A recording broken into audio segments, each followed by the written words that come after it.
Lake है आपकी, great lakes हैं, वो एक दूसरे से कैसे जुड़ी है, किसी ना किसी से जुड़ी हुई है। अब देखो मैं यहाँ पर ऐसे बना रही हूँ, आप लोगों ने ऐसे नाम लिखे जैसे मैंने लिखे हैं, बस गैप नहीं छोड़ा होगा बीच में, छोड़ा है गैप नहीं छोड़ा है तो कोई बात नहीं, ऐसे कर लेना फिर आपको, ठीक है, इस टाइप से।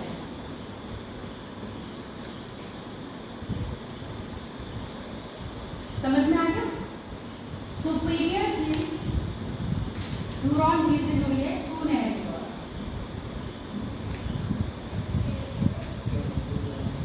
सू नहर के द्वारा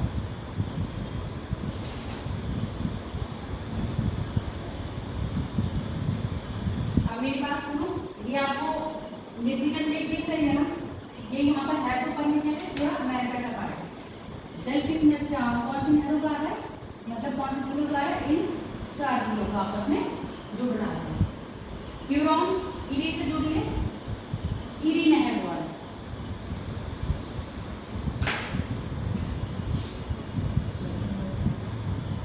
किससे? इरी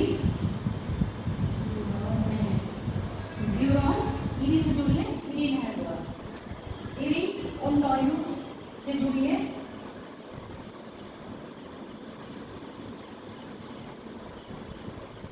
बेलैंड नहर द्वारा।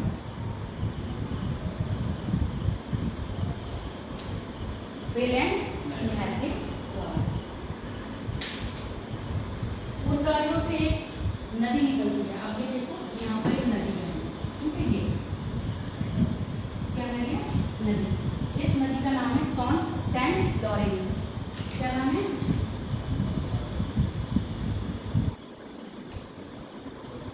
लॉरेंस रिवर या नदी। और सेंट लॉरेंस नदी के ही पास अमेरिका की क्या है, वो अमेरिका कहलाती है, कनाडा की कैपिटल क्या है, ओटावा।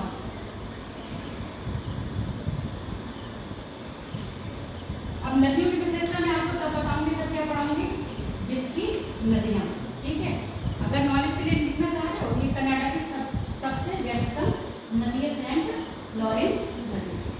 अगर नॉलेज के लिए लिखना चाह रहे हो, कॉन्टैक्ट करना।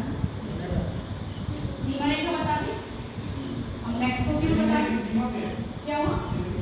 नहीं नहीं, लॉरेंस नदी क्या बना रही है, सीमा बना रही है, ये देखो ऐसे, इसकी सीमा के साथ बह रही है, कनाडा और किसके साथ, कनाडा और अमेरिका की सीमा रेखा बना रही है। और सेंट लॉरेंस की नदी आपका विश्व का सबसे फेमस कौन सा है, न्यागरा, न्यागरा फॉल कौन बना रहा है, सेंट लॉरेंस नदी बना रही है, कनाडा और आपकी यूएसए की सीमा पर। लिख लो चाहे तो, सेंट लॉरेंस नदी विश्व का सुप्रसिद्ध न्यागरा फॉल निर्मित करती है।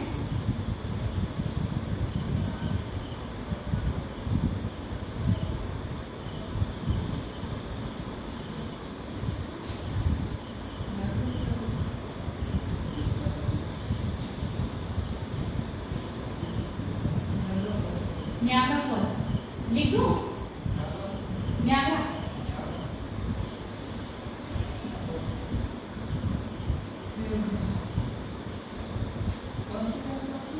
जलप्रपात लॉरेंस,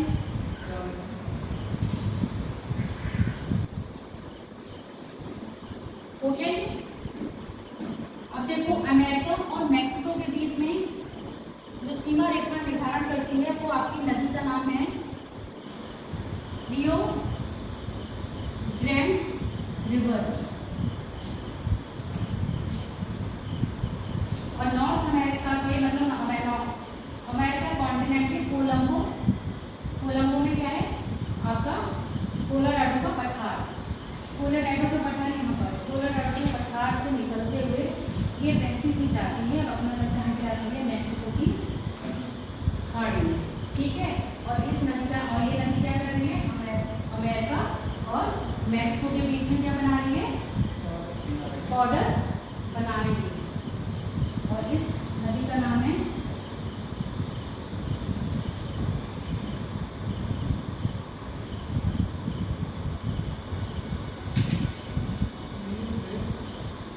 रियो ग्रैंड रिवर। अब ऐसे रियो ग्रैंड के साथ तो रिवर लिखना ही अच्छा बन रहा है, नदी बिल्कुल हिंदी में आ गया। गंगा के साथ नदी मिलता अच्छा लगता है ना। जमुना नदी और इनके साथ लॉरेंस रिवर अच्छा लग रहा है, और लॉरेंस नदी अच्छा नहीं लग रहा है ना। ठीक लिखिए,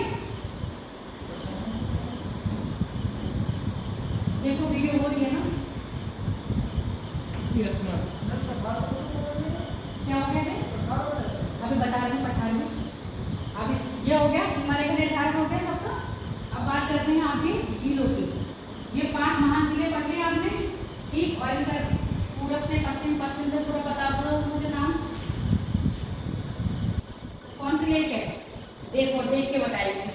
lake superior, lake Michigan, lake Huron, lake eri और लेक ओंटारियो। ये याद चीजें, ये चीजें ना आपको दिमाग में रखनी पड़ेगी, याद करना पड़ेगा सब चीजें। आप देख लो, इस लेक का नाम है ग्रेट बियर लेक। क्या है? Great bear lake.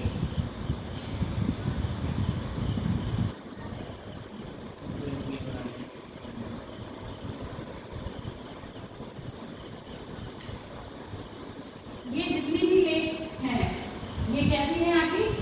हिम द्वारा निर्मित की गई है। कहने का मतलब है, कल बताया था नॉर्थ अमेरिका का जितना, ये देखो चलो मैं बताऊंगी, लिख लिया ये झील का नाम लिख लिया। ये झील से आपका आर्कटिक वृत्त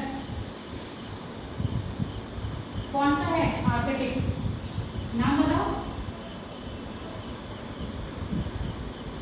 66.5 डिग्री उत्तरी अक्षांश, जिसको क्या कहते हैं हम? आर्कटिक वृत्त कहते हैं। ये आर्कटिक वृत्त कहाँ से गुजर रहा है? आपके ग्रेट बियर लेक से। ऐसे क्वेश्चन आपको पूछे जाते हैं, जैसे अब ये आर्कटिक वृत्त कौन सी लेक से गुजर रहा है, या आर्कटिक वृत्त निम्न में से कौन से देशों से होकर गुजरता है। तो जब आप मैप देखोगे ना तो ये सब चीजें, आर्कटिक वृत्त कौन कौन से है देख लो। यहाँ से गुजर रहा है, ग्रीनलैंड से गुजरेगा, और मेरे ख्याल से अभी देखो एक आपका इंग्लैंड से भी गुजरता है, और आइसलैंड है वहाँ से गुजरता है, और नॉर्वे स्वीडन और यहाँ से गुजरता है। ठीक है। अब यहाँ, अब मैंने उस दिन आपको बताया था शीतोष्ण उष्णकटिबंधीय बताया था ना, ऐसे डिटेल में भी बताया है उसको। तो ये कौन सा है? आर्कटिक 66.5 डिग्री से 90 तक आपका जा रहा है शीत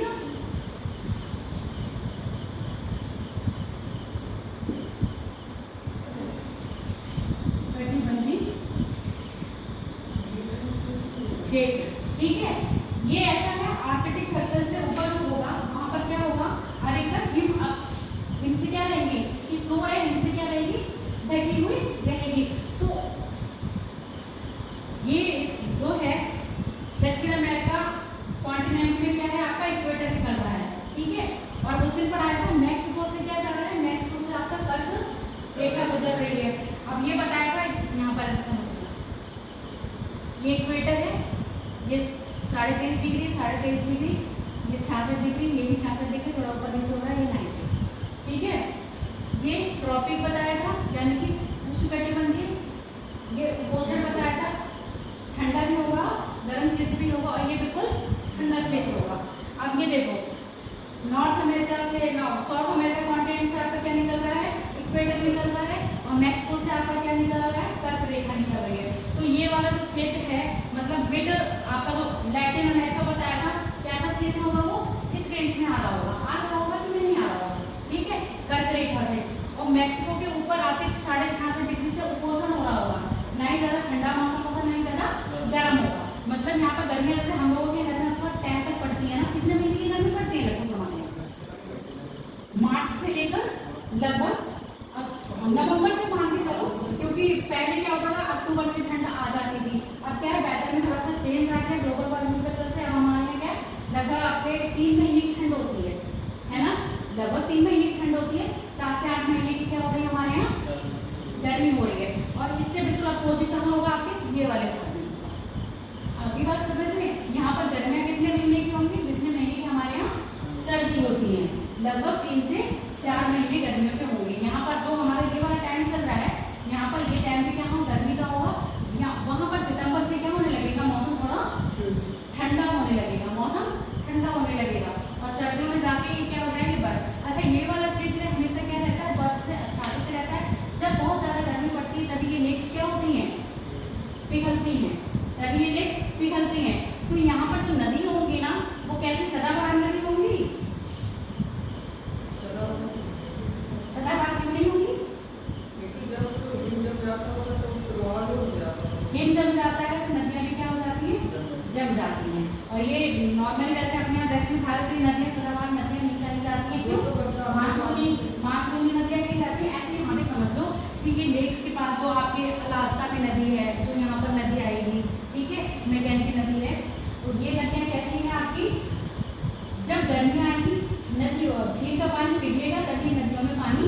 बढ़ेगा। तो ये जो लेक्स है ना जमी रह रही है, क्यों? आर्कटिक सर्कल कहाँ से गुजर रहा है? आपके कनाडा के ग्रेट बेयर लेक से गुजर रहा है। पेपर में ये याद रख लेना जो मैं बार बार कह रही हूँ। आर्कटिक सर्कल कौन सी चीज से निकल रहा है? ग्रेट बियर लेक से गुजर रहा है। ठीक है, तो इसके ऊपर जितना भी ये होगा कैसे होगा? बर्फ से ढका हुआ क्षेत्र होगा। और यहाँ पर कैसा होगा? यहाँ गर्मियाँ कम होंगी, गर्मियों के महीने कम होंगे और सर्दियों के महीने कैसे होंगे? ज्यादा होंगे। जबकि इसके अपेक्षा आपके दक्षिणी नॉर्थ अमेरिका मतलब दक्षिणी ठीक है, दक्षिणी अमेरिका में क्या होगी? उत्तरी अमेरिका की अपेक्षा गर्म क्षेत्र ज्यादा होगा। आगे बात समझ में कारण पता चल रहा है क्यों?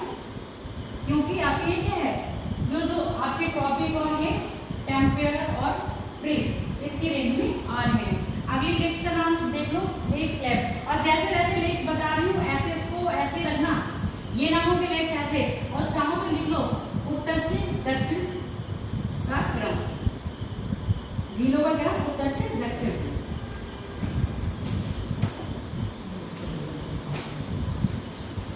सबसे उत्तर में कौन सी है? Great bear lakes. उसके बाद है लेक स्लैब।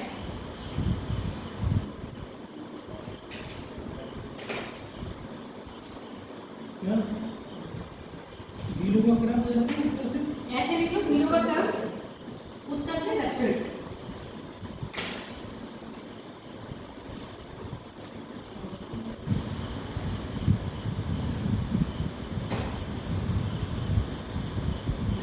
स्लेब या स्लैब, स्लेब कर लो या स्लैब कर लो।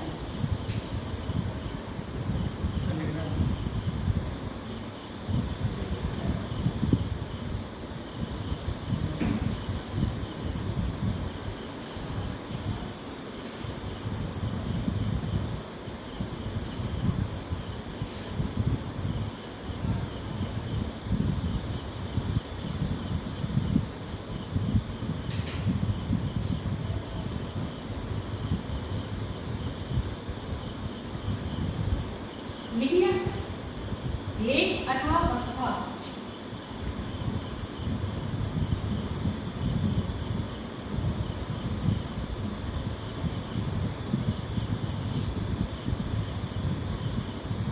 लेक अथवा वस्फा ये बनाइए।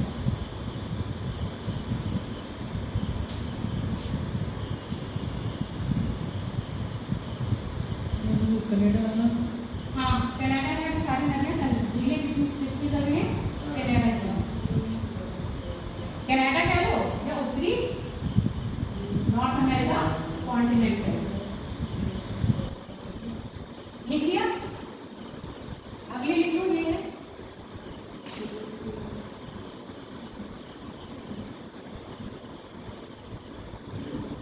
Lake Huron.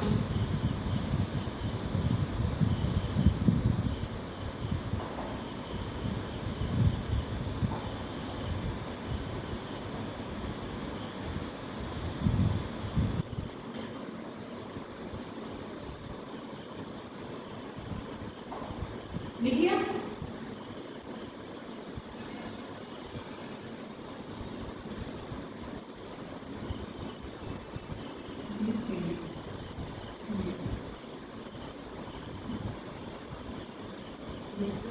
हाँ, विंग नहीं करेगा, विंग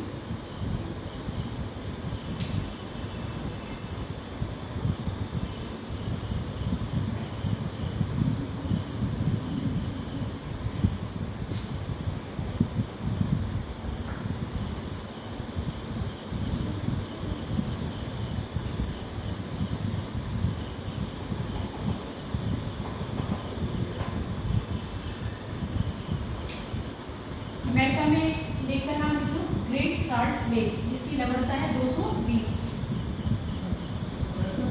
अमेरिका में ग्रेट साल्ट लेक। अभी वीडियो के एग्जाम में पूछा गया था कि इनमें से कौन सी सबसे ज़्यादा खारे पानी की झील है, उसमें जीरो में नाम किए गए थे ग्रेट साल्ट लेक। और अगर आपसे पूछा जाए सबसे ज़्यादा, तो वाम लेक आएगी, कहाँ की है वो? आपके टर्की की है, सबसे ज़्यादा लवणता वाली। अमेरिका की सबसे लंबी, हाँ, ये अमेरिका की सबसे मतलब ग्रेट लेक है, इसका नाम लिख लो और ये क्या है, इसकी लवणता 220%।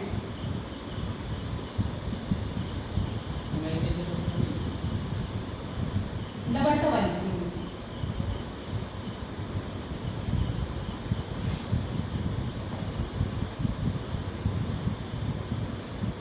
इसको रख कर दूं। अगर यहाँ पर छोटे छोटे देश के नाम देखना चाहो तो लिख लो। एक ग्वाटेमाला है, ग्वाटेमाला, ये जो छोटे छोटे देश दिख रहे हैं, ग्वाटेमाला है, कोस्टारिका है, ग्वाटेमाला, कोस्टारिका, निकारागुआ, ग्वाटेमाला। अगर साइड में लिखना चाहो ग्वाटे, ऐसे यहाँ पर तो नहीं बन पाएगा, ग्वाटेमाला, कोस्टारिका, निकारागुआ, एक बहुत अच्छी, और पनामा। कितने हो गए, 4 हो गए, 4 हो गए। अभी एक और रह गया, और 3 और रह गए, एक करना पड़ेगा है, क्या है,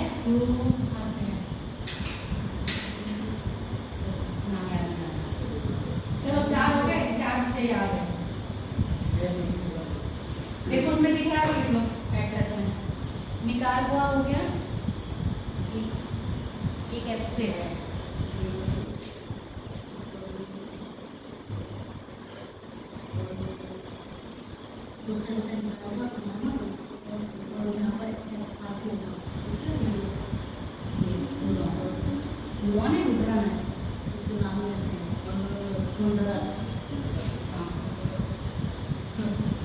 अजीब चुनाव। इनसे इनके बारे में तो पूछा नहीं जाता है, मेन आपकी ये आता है।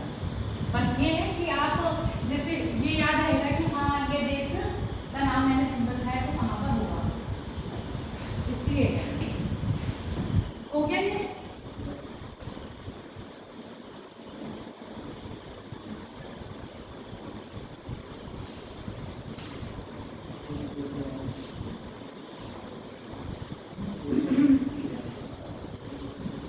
नॉर्थ अमेरिका की, मतलब नॉर्थ अमेरिका कॉन्टिनेंट में अमेरिका की जो कैपिटल है क्या है, वॉशिंगटन डीसी। ठीक है, न्यूयॉर्क शहर के पास कौन सी है, हडसन नदी के तट पर है। कहाँ पर है, हडसन नदी के तट पर बसी है हडसन। न्यूयॉर्क मतलब अमेरिका के है हडसन, क्यों है, नदी बनेगी वहां से, हडसन नदी। चलो अब हम बात करते हैं अगले।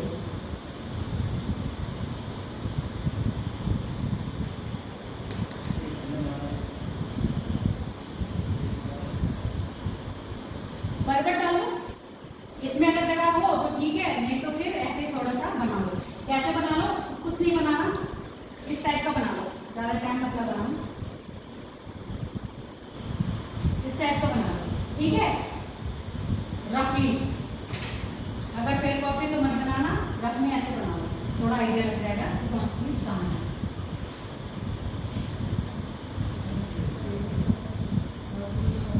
अब मैं इसमें बताऊंगी पर्वत।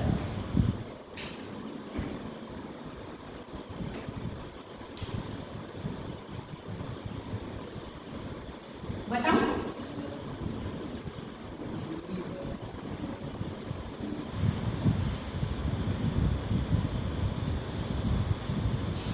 ये जो अलास्का के नॉर्थ में दिख रहा है ये है ब्रुक्स पर्वत श्रेणी। कौन सी, ब्रुक्स। देखो इस नंबर कौन सा यहाँ दिख रहा होगा ना,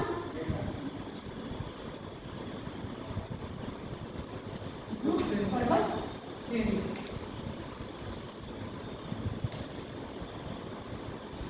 अलास्का के दक्षिण में है अलास्का रेंज, यानी कि अलास्का पर्वत श्रेणी।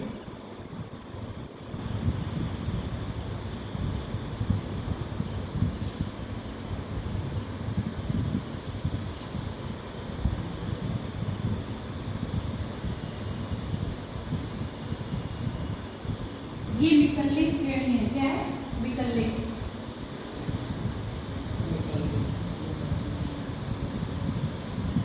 चलो यहाँ पर ऐसे बता देते हैं, अमेरिका को हम डिवाइड कर रहे हैं। देखो अमेरिका के पश्चिमी पर, ये क्या है, अमेरिका का पश्चिमी है और ये अमेरिका का पूर्वी है। अमेरिका के पश्चिमी पर अधिकतर में पर्वत श्रेणियां दिख रही हैं, तो इसको हम कहते हैं पश्चिमी अमेरिका कॉर्ड, क्या नाम है, आगे दे रहा और आगे दे रहा है क्या तो काम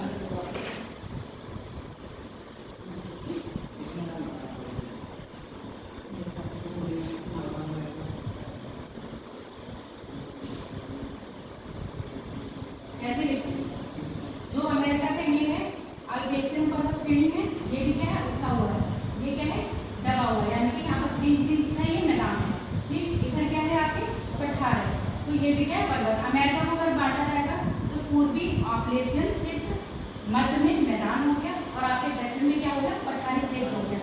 तो उत्तर में कैसा आपका झील या हिमालयी क्षेत्र है और पश्चिम में आपका है पश्चिमी कॉरिडोरा कॉरिडोरा कॉरिडोरा।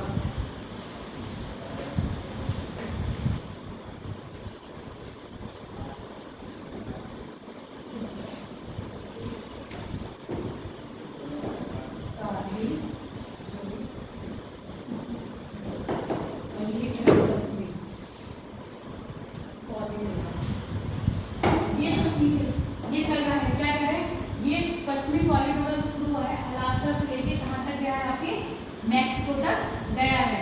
अब आपने इसमें देखो एक ये मैंने रेंज बनाई यहाँ से यहाँ तक, इसी में क्या है इसी के बीच में आती क्या आ रही है रॉकीज, क्या आ रही है रॉकीज माउंटेन रेंज, और यहीं पर आपकी ये आ रही है कोस्ट माउंटेन रेंज, क्या आ रही है कोस्ट माउंटेन रेंज, और यहीं पर आता है एक ये जो माउंटेन रेंज चल रही है यहीं पर आपका चलेगा सियारा नेवदा, यहाँ चलेगा ये माउंटेन रेंज है, यहाँ पर क्या है सियारा नेवदा,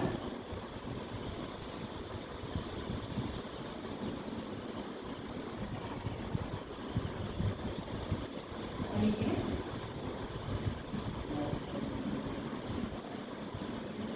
कोस्टल रेंज।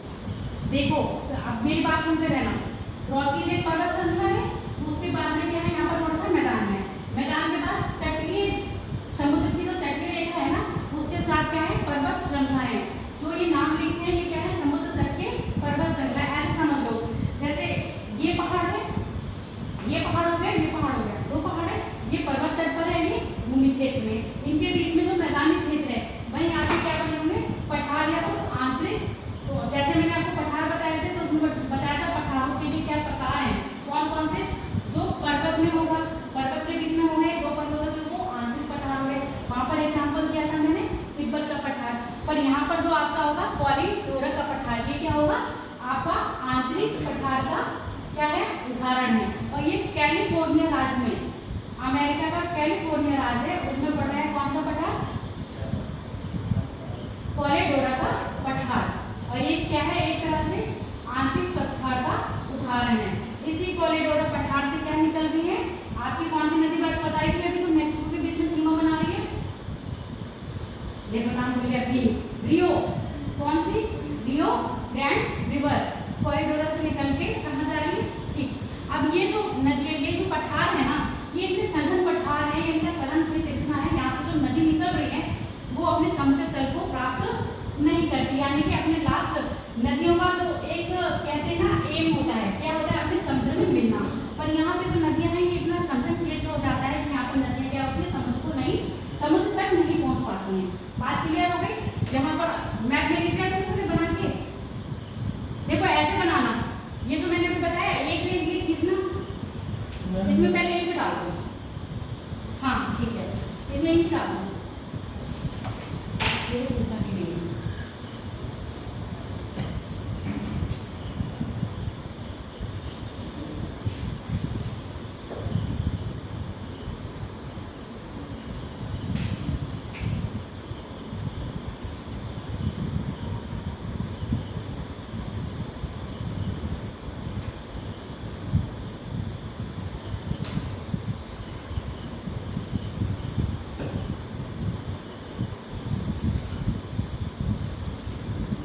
देखो ऐसे बनाओगे एक रेंज ये खींचोगे, देख लो इधर इसको लिखोगे रॉकीज, ठीक है, और एक बहुत बड़ी अलास्का से लेके ऐसे पूरी बनाओगे रेंज, उसका नाम लिखोगे पश्चिमी कॉरिडोरा, ठीक है।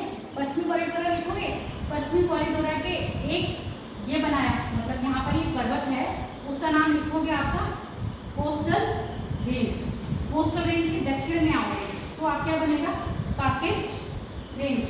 काकेस्ट रेंज के दक्षिण में आओगे तो ये आपका बनेगा स्यारा नेवदा। क्या बनेंगे, स्यारा नेवदा। और स्यारा नेवदा के दक्षिण में और यहाँ पर रॉकीज और स्यारा नेवदा के दक्षिण में आपका जो पठार है कौन सा है, कोलोराडो का पठार। ऐसे बनाओ। और स्यारा नेवदा कैसा है, एक ब्लॉक पर्वत। कैसा है, ब्लॉक पर्वत। जहाँ पर स्यारा नेवदा लिखा है वहीं उसी के ब्रैकेट में अंदर लिख देना क्या है, ये ब्लॉक पर्वत। और जहाँ पर कोलोराडो का पठार लिख रहे हो वहां पर ही लिख लेना आंतरिक पठार।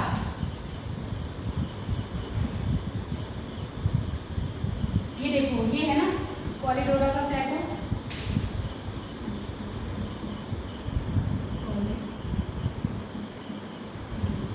इसको लिख दो आंतरिक पठार। ये आंतरिक पठार है। हाँ, क्यों, रॉकीज पर्वत श्रेणी के पश्चिम में और न्यारा सिद्धा के रॉकीज के पश्चिम में न्यारा सिद्धा के पूरब में इसका अवस्थित है। क्या है, कोलोराडो का पठार, कोलोराडो।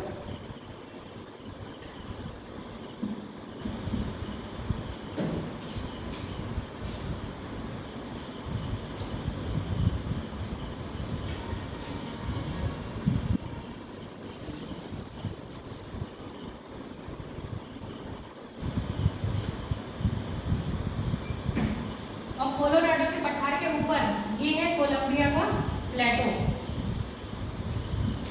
कोलंबिया का पठार, कोलोराडो के पठार के उत्तर में बना लेना कोलंबिया का पठार।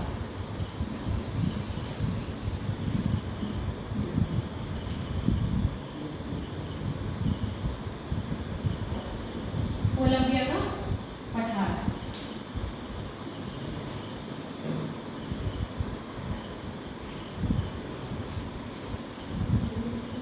अब मेरी बात सुनो। अब यहाँ देखो मैप में कोलंबिया का पठार और कोलोराडो के पठार के बीच में आपका आता है ग्रेट बेसिन। क्या, ग्रेट बेसिन।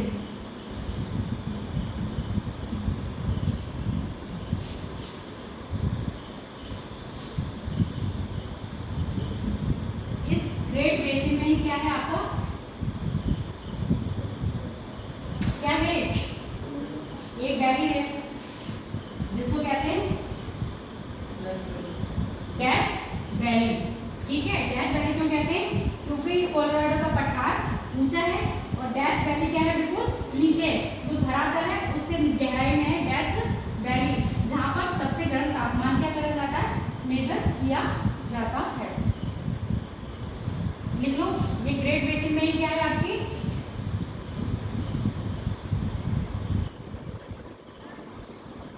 Death valley.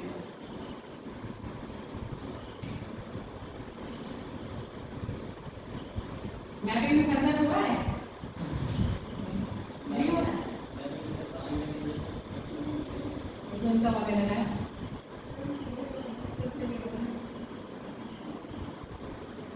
हो गया, रख कर दो इसको। क्या हो गया,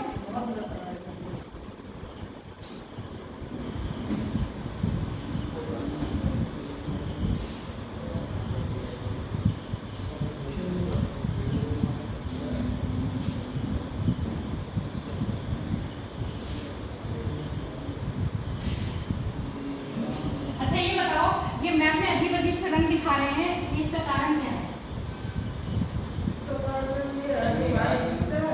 ये आइस को दर्शाता है कि वहाँ पे आइस फ्लो होता होगा। हाँ। जो ग्रीन है वो क्षेत्र को दर्शाता है जहाँ पे जंगल या फॉरेस्ट का एरिया होगा।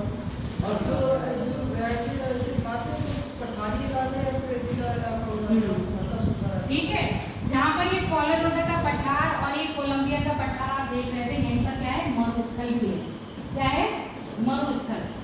मरुस्थल पढ़ चुके हो? अच्छा, एक सीरियल रह गया, मैक्सिको में ये क्या है, स्यारा मार्दे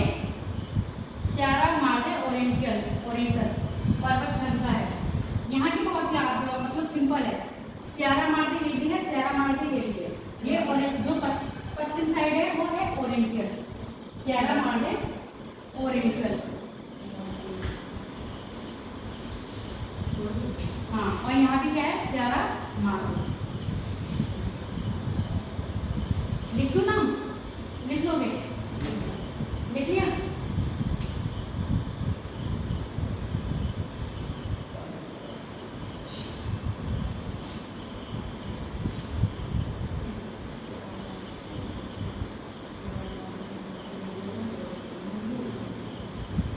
अब इधर देख लो, ये जो ग्रीन ग्रीन दिखाई दे रहा है ये क्या है, मैदानी क्षेत्र है। मैदानी क्षेत्र यानी कि देखो जहाँ नदियाँ हैं वहाँ पर हरियाली है, ठीक है, जहाँ नदियाँ हैं वहाँ पर क्या है, हरियाली है। यानी कि अमेरिका कॉन्टिनेंट में जो पश्चिम का क्षेत्र है वो कैसा है, पठारी क्षेत्र है। पठारी क्षेत्र तो यहाँ पर खनिज ज्यादा होंगे, खनिज होंगे नहीं, खनिज क्या होंगे, ज्यादा होंगे। और यहाँ पर क्या होंगे, खाद्य पदार्थ, खाद्य पदार्थ, ठीक, खाद्य पदार्थ। ये तो आपका चैप्टर अलग से है, क्या है, विश्व के खनिज और विश्व के आपके खाद्य पदार्थ। बस मैं यहाँ पर क्या बता रही हूँ, क्षेत्र जैसे हमारे गंगा जमुना दोआब के पास क्या होते हैं, अधिकतर खेती वाला क्षेत्र है। तो ऐसे ही अगर यहाँ पर देखा जाए नॉर्थ अमेरिका कॉन्टिनेंट में जो इनका खेती यानी कि जो फार्मिंग एरिया, फार्मिंग से संबंधित है, वो सबसे बड़ा क्षेत्र जो कवर करती है मिसिसिपी और मिसौरी नदी। अमेरिका कॉन्टिनेंट में सबसे, जैसे आपको कनाडा में बताया था सेंट्रल लॉरेंस नदी क्या है, बहुत ही व्यस्ततम नदी है ना, ऐसे ये क्या है, मिसिसिपी और मिसौरी नदी क्या है आपकी अमेरिका की एक महत्वपूर्ण नदी। जैसे हमारे भारत में गंगा नदी क्या है, बहुत महत्वपूर्ण नदी मानते हैं, ऐसे ये क्या है, मिसिसिपी और मिसौरी को भी क्या मान रहे हैं यहाँ पर बहुत महत्वपूर्ण। क्यों, यहाँ का जो नदी का दोआब है, नदी का दोआब मतलब ये देखो, ये दिख रही है मिसिसिपी और ये आ रही मिसौरी, ठीक। मिसिसिपी की सहायक नदी कौन सी है, मिसौरी, ठीक। और ये अपना जल कहाँ गिरा रही है, किसको, गल्फ ऑफ मैक्सिको, यानी कि मैक्सिको की खाड़ी में अपना जल गिराते हैं। इस क्षेत्र में मक्का, गेहूं और कपास, इन सब चीजों की क्या है आपकी भरमार है। मतलब भरमार का कहने का मतलब खेती ज्यादा होती है। समझ में आ गया इसमें। अब यहाँ पर आप ये देख रहे हो, ये आपका यहाँ पर हो गया मैक्सिको का पठार। अब ये बताओ मैक्सिको का जो पठार है वो एग्जाम्पल कौन से पठार का होगा, बता दो। मैंने दो श्रृंखला बताई, सियारा मार्दे और सियारा मार्दे पूरब, सियारा मार्दे पश्चिम, उसके बीच में क्या है, पठार है। तो ये कौन से पठार का एग्जाम्पल हो गया, आंतरिक पठार का हो गया, ठीक है। एक यहाँ पर है ओजार्क पठार, कौन सा,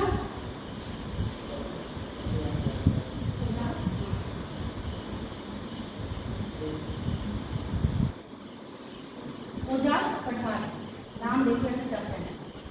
कल मैंने बताया था ना, लेक्स बता रही थी सबसे ऊंची, लेक्स का नाम क्या बताया था मैंने,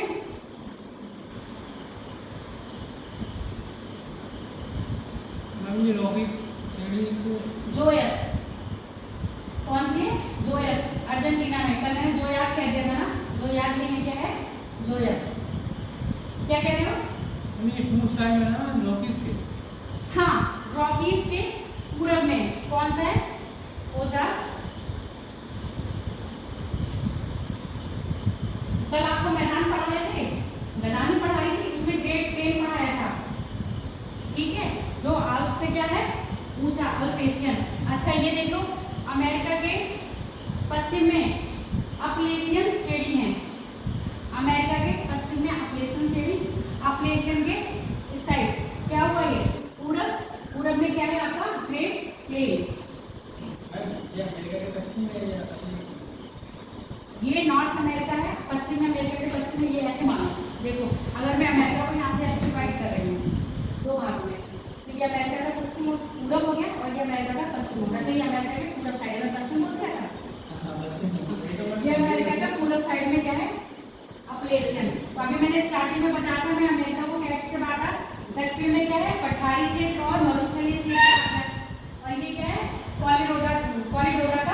पूरा क्षेत्र हो गया पश्चिमी, पूर्वी क्या हो गया अप्लेशियन पूर्वी क्षेत्र हो गया, और उत्तर में क्या हो गया आपका पूरा ठंडा प्रदेश यानी कि उत्तरी अमेरिका कैसा है पूरा बर्फीली क्षेत्र में। इसकी जलवायु जब जलवायु के बारे में पढ़ेंगे तब बता दूंगी।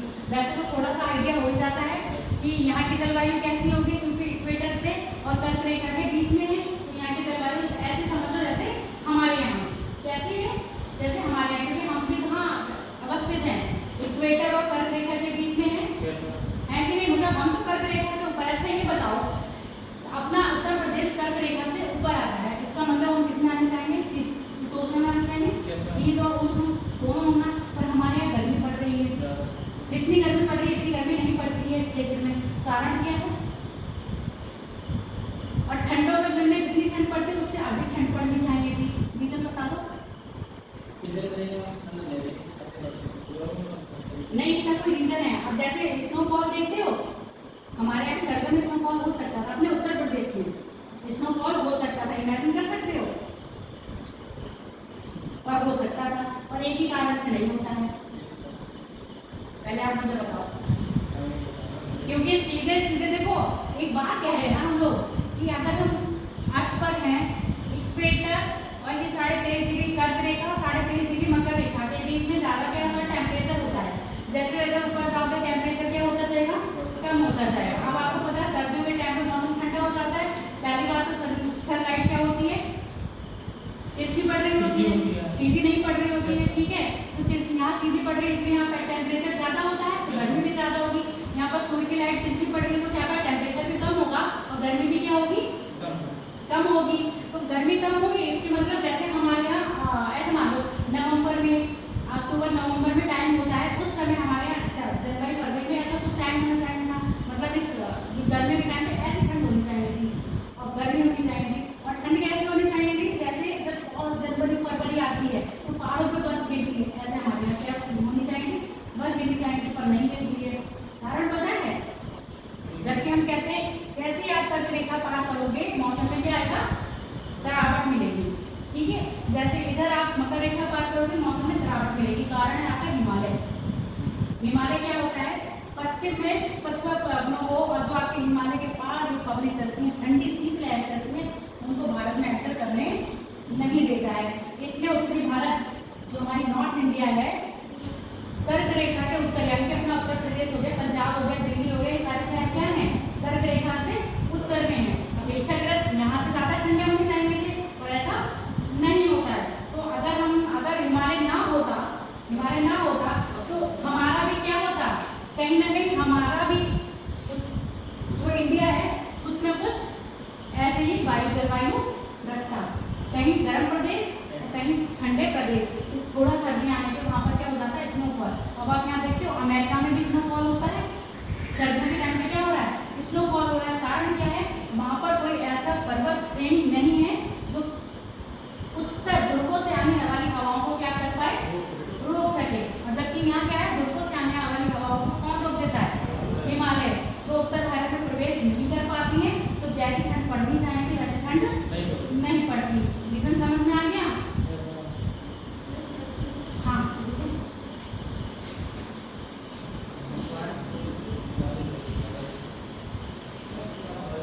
यहाँ लिखिए आपने ग्रेट प्लेन का मैदान पढ़ाया था ना, ये तो बताया था कि कुछ मैदान ऐसे होते हैं जो ऊंचे होते हैं, कुछ मैदान होंगे कि नीचे होंगे। तो ये क्या है आपके अप्लेशियन के जो पश्चिम में है वो क्या है आपके बेटा टेंडस लगा दिया आज की दो लगाओ।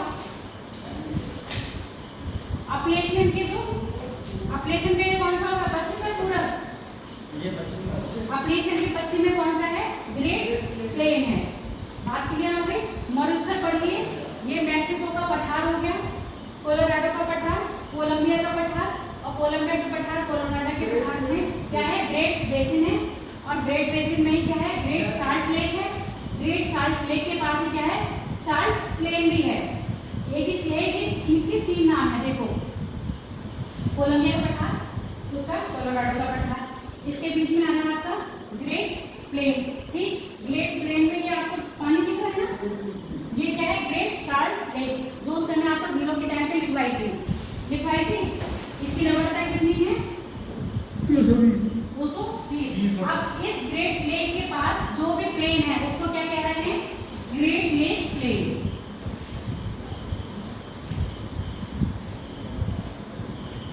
आगे बात करो।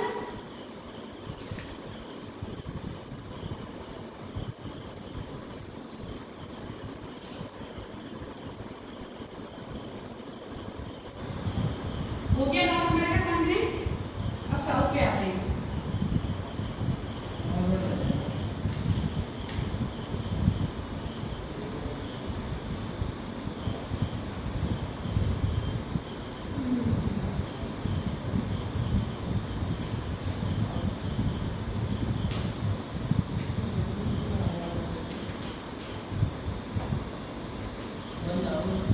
बना लो।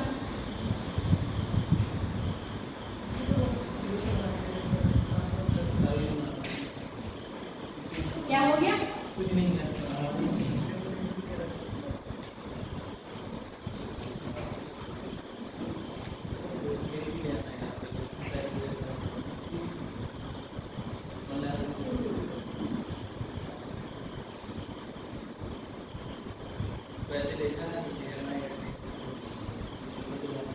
एक ले लो, फोटो स्टेट करवाओ। कितने रुपए का मिल रहा है ये?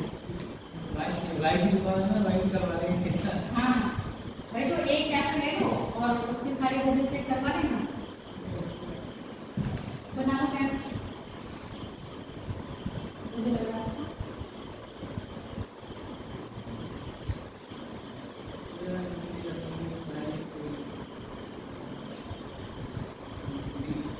अब तुम तीनों भी चले जाओगे, सब मुझे लग रहा है दो लोग पढ़ो।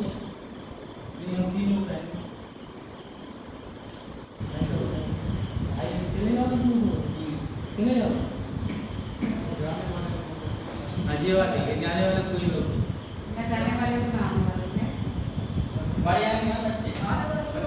वो लोग आएंगे। सब नहीं आएंगे। सर आएंगे। क्या कह रहे हो? ये अगर आने वाले को समझे कॉल करते हैं क्लास नहीं लगेगी, कोई नहीं आएगा।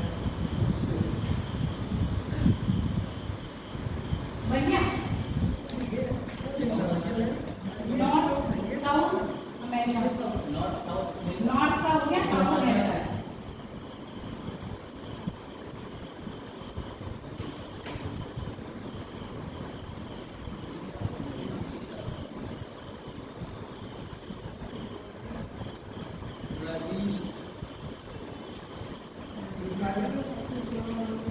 देखो, साउथ अमेरिका के इक्वाडोर से इक्वेटर निकलता है।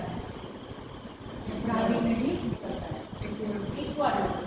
ठीक है, तो साउथ अमेरिका के पूरब और साउथ अमेरिका के पश्चिम। अगर वैसे पूछा जाए तो आपका सागर कौन सा होगा? अटलांटिक। अगर वैसे पूछ लिया जाए तो ये कौन सा आएगा? साउथ अटलांटिक और ये साउथ पैसिफिक। और ऊपर क्या आएगा? मैक्सिको की खाड़ी। मैक्सिको की खाड़ी है ना ऊपर, क्योंकि इससे ऊपर क्या है आपका? North America. और ये नॉर्थ अमेरिका की पूंछ से दिख रही है, ये पनामा नहर है। क्या है ये? पनामा नहर। और ये नॉर्थ अमेरिका की पनामा सिटी। और इसको कैरेबियन सी भी कह रहे हैं। किसको? मैक्सिको की खाड़ी को कैरेबियन सी भी कह रहे हैं। यहाँ पर क्या है? Caribbean sea. लिख लो, नॉर्थ अमेरिका और साउथ अमेरिका के उत्तर में कैरेबियन सी, पश्चिम में प्रशांत महासागर,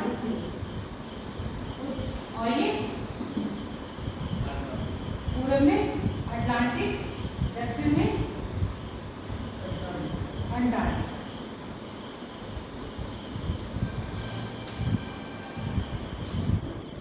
अगर हम साउथ अमेरिका कॉन्टिनेंट का सबसे बड़ा देश की बात करें तो वो क्या है आपका?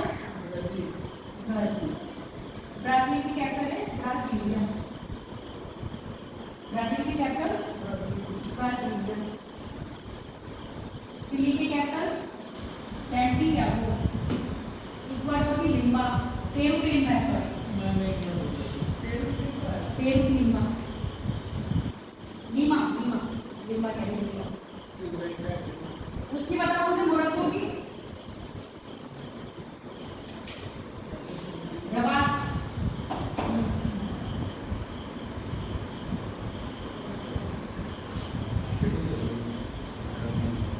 अच्छा, ब्राजील की कैपिटल ब्राजील क्या है? ब्राजील क्या है? साउथ अमेरिका का सबसे बड़ा देश है। इसका शेप देखो, कैसी इसकी शेप लग रही है आप लोगों को? ऊपर से चौड़ा है और दक्षिण में आप जाते क्या बन रहे हैं? एक पूछ की तरह। तो अगर इसकी शेप पूछ की तरह क्या है? उत्तर में तो ये क्या है? ब्रॉड है और दक्षिण में नैरो होकर गया है। अभी स्टार्ट करा है, मैं कल को ये मैंने अभी स्टार्ट करा है। देखिए आप करें। 3 मिनट अभी और लेना और ले लीजिए। अभी स्टार्ट करें, फिर इसमें मैं ब्रेक भी कर दूंगी, कल पढ़ा दूंगी, ऐसा कुछ जैसा आप लीजिए। ठीक। दक्षिण अमेरिका के पश्चिम में कौन सी पर्वत श्रेणी है? एंडीज। कौन सी है? एंडीज। एंडीज के इक्वाडोर है ना, इक्वाडोर का नाम सुना है? कोटोपैक्सी क्या है? सक्रिय ज्वालामुखी पर्वत है जो कहाँ पाया जा रहा है? आपके इक्वाडोर में। क्या नाम है? कोटोपैक्सी।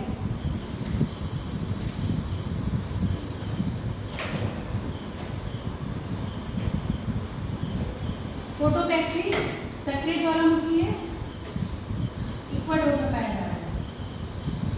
और क्या है? चिंपा राजो, ये भी क्या? चिंपा राजो एंडीज पर्वत श्रेणी में क्या है? एक ज्वालामुखी पर्वत। चिंपा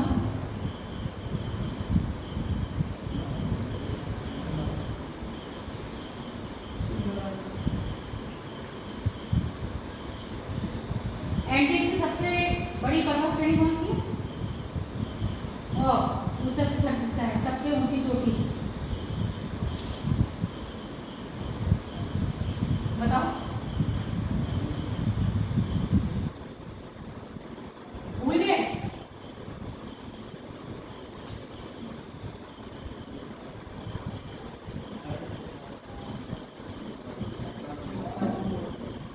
अहंकार हुआ।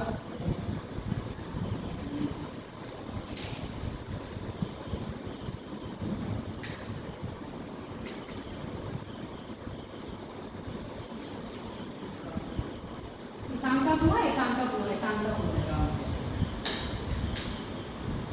चलो फिर अब कल पढ़ाएंगे। क्या रह गए हैं? प्लेटो रह गए हैं, मरुस्थल, मैदान।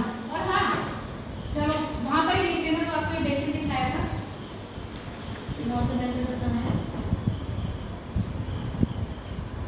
मिसिसिपी मिसौरी के पास जो घास के मैदान पाए जाते हैं, क्या नाम बताया था कल? अमेरिका कॉन्टिनेंट में घास बताई थी, बताओ कौन सी है?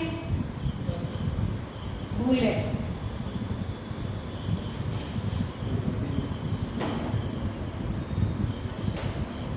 पियरी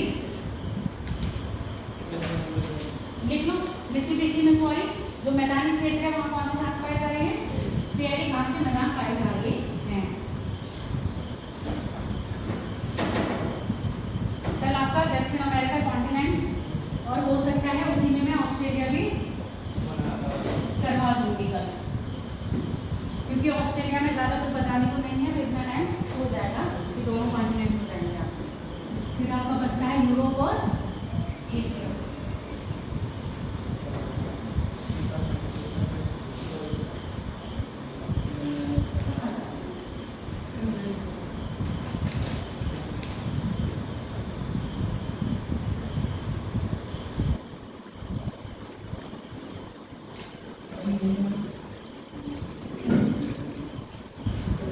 आपको सर केबल चाहिए होगी ना?